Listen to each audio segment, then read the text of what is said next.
মা, তুমি কই যাইতেছো? এই যে এত কাজ করে আছে, এগুলো কে করবে? আমি কিন্তু কিচ্ছু পারবো না। এই যে ভুট্টার খড়ি টড়ি আছে এগুলা করবা, উড়ান বাড়ি ঘর জাত দিবা, এই যে বটবটি গুলো গরম নিবা, সন্ধ্যাবাতি দিবা, ছাগল তুলবা, তুললা সন্ধ্যাবাতি দিয়া সন্ধ্যাবেলা চাটা বানায় রেডি করে রাখবা। আমি আইতেছি।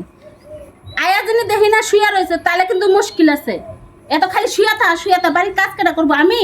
আমার কি আর ঠিয়া, আমি দুদিন পরে যাই মইরা। তুমি প্রত্যেকটা দিন সাইজে গুজে ঘুরতে যাওগা, সব কাজ আমার উপরে ফলাই দিয়ে যাওগা। আজকে বাড়িতে এসে দেখবা আমিও ঘুরতে চলে গেছি তোমার ছেলেকে নিয়ে। আমি আর কিচ্ছু পারবো না করতে। প্রত্যেকটা দিন আমি তোমার বড় না ছোট, তুই আমার সাথে চাপালা তুই কাজই করতে না, তাহলে বিয়ে বসে কেলে? আমি তো প্রত্যেকটা দিন তোমার সাথে কাজ করি। আমি রাখবই, আমি আগে আইছি, আমি আগে করি। ওখানে বেড়াতে যাওগা ডেলি ডেলি। হ্যাঁ যাই, আমি যাইতে তোমার কি অসুবিধা? তোমার যদি সহ্য না হয় তুমি বাসা দেখছো। আমি একলা করতে পারবো না। একলাই করুন লাগবো, সরকার আমি করে বলছি আমি কাজ করব। তুমি আমার গায়ের উপরে হাত তোলা এত বড় সাহস তোমার? সাহস দেখো কি ওখানে আরো দেখবে। এখন ঝাড়ু আন, ঝাড়ু দিয়ে বিদায় আন। মানুষ চিন্তা আমার মাই কোনোদিন আমাকে ঝাড়ু দিয়ে পিটায় না, তুমি তোমার কোন সাহস? মাই বিদায় না দেখে তো আমি বিদায় না, তো শিখি।